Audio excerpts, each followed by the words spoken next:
Hello everyone, and welcome to Trending in My Life.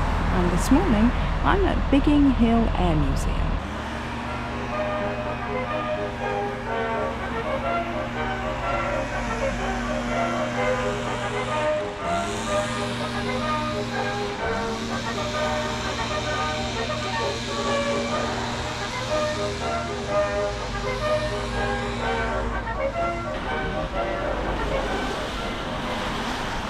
I think I go this way to pay for my ticket. I'm not quite sure yet. Not been here before, and a coach has just pulled up, so I'm guessing it's going to be crowded once I'm in here. We'll see.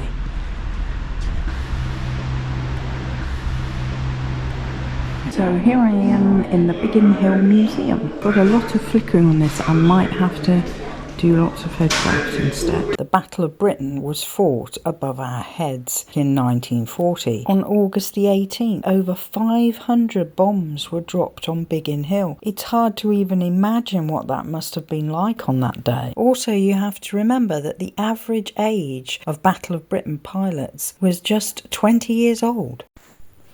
Stories of those who fought and died, or fought and survived, are recorded in the museum as you walk around. They recorded in diaries how many planes that they engaged with each day, how many were shot down. The Guinea Pig Club was founded by a plastic surgeon who was treating severe aircrew burns. Called the Guinea Pig Club because they were all patients of the same plastic surgeon who was pioneering new techniques with plastic surgery. There was speed and dexterity and eyesight tests for all those wanting to be a fighter pilot. This map shows the war-damaged areas of London in solid black. Part of the museum shows a mock-up of an air raid shelter used in the Blitz, when air raids targeted major cities in Britain. We're now going to go into the Chapel of Remembrance. It was a beautiful chapel inside, but unfortunately no photography allowed. I just took a quick shot from the door. The chapel was beautiful. A sense of sadness for all of those who were lost, who flew out of Biggin Hill. And this is the garden outside.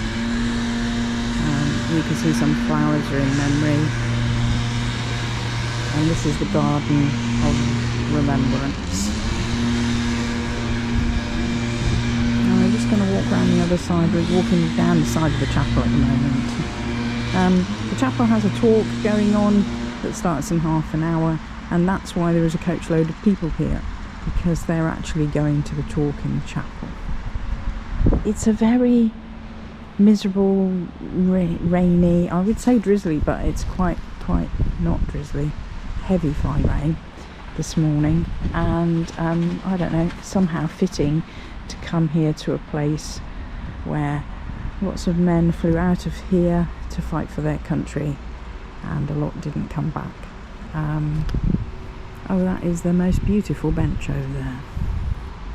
I wanted to record this ahead of Remembrance Day at the start of November, so that I would have something fitting to put out then.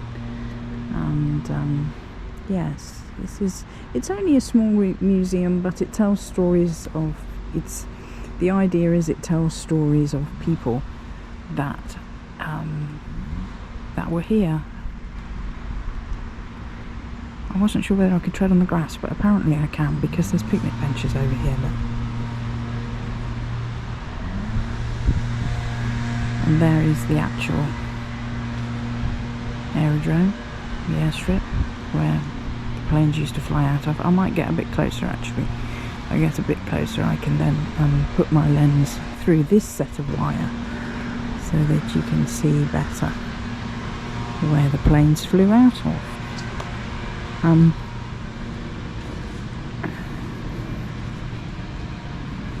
Here we go.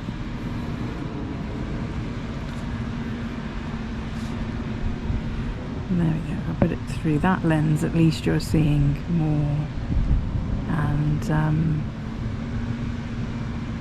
I think it's clear from the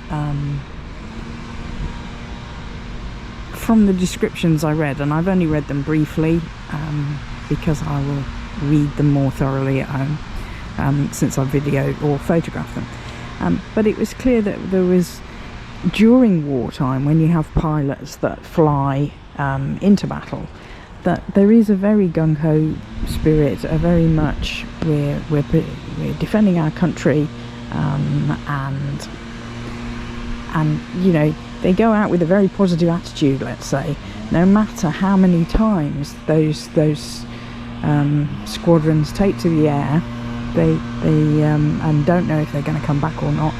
They're all very gung-ho, you know, we can do this, we can shoot down the enemy planes, and we can come home, and we're doing this for our families and our country.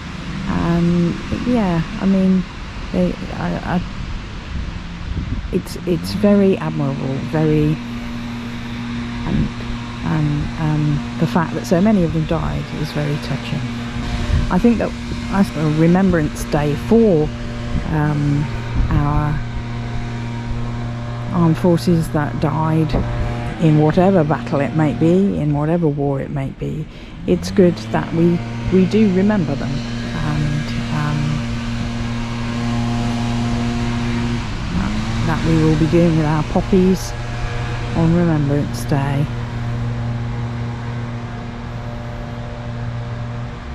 There was also a room dedicated to the WAF, Women's Auxiliary Air Force.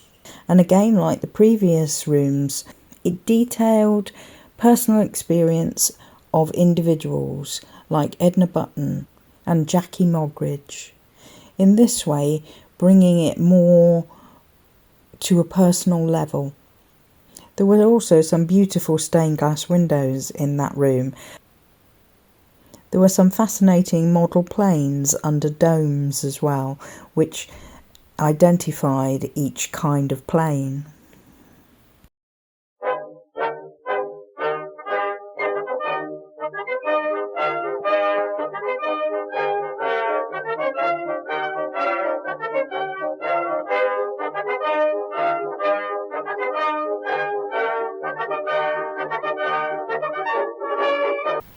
Well, that's the end of my video about my visit to Biggin Hill Museum, and I just wanted to say how moving it was, and twice so, because when I was editing this video last night and during today, I was going down a rabbit hole where I would freeze a frame and I'd blow it up and I'd read all the writing that I didn't read when I was in the museum, and because a lot of the accounts seem very personal to the people that these things happen to, it is very moving. And I was also struck by the fact that we buy these poppies every year and don't really give a lot of thought to what it's all about. And I'm very glad I went. It was very moving, and I would recommend a visit.